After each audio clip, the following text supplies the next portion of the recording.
বাংলাদেশ সীমান্তে ভারতীয় সীমান্তরক্ষী বাহিনী বিএসএফ ওপস অ্যালার্ট জারি করেছে। গত বুধবার থেকে শুরু হওয়া এই ওপস অ্যালার্ট মহড়া চলবে আগামী ৩১ জানুয়ারি পর্যন্ত। ভারতীয় বার্তা সংস্থা এএনআই এক প্রতিবেদনে এই তথ্য জানিয়েছে।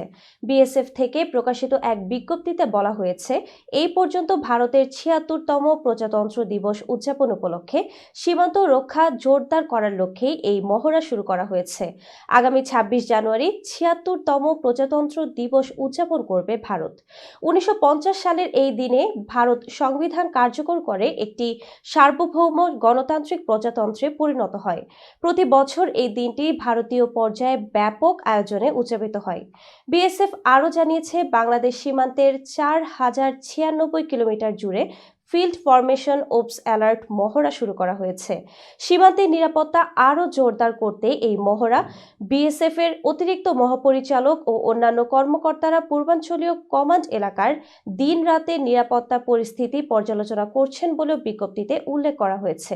এর মধ্যে বিএসএফ এর অতিরিক্ত মহাপরিচালক রবি গান্ধী দক্ষিণবঙ্গ সীমান্তে বিএসএফ এর অপারেশনাল প্রস্তুতি এবং কৌশলগত মোতায়েন তদারকি করতে সীমান্ত এলাকা পরিদর্শন করেছেন।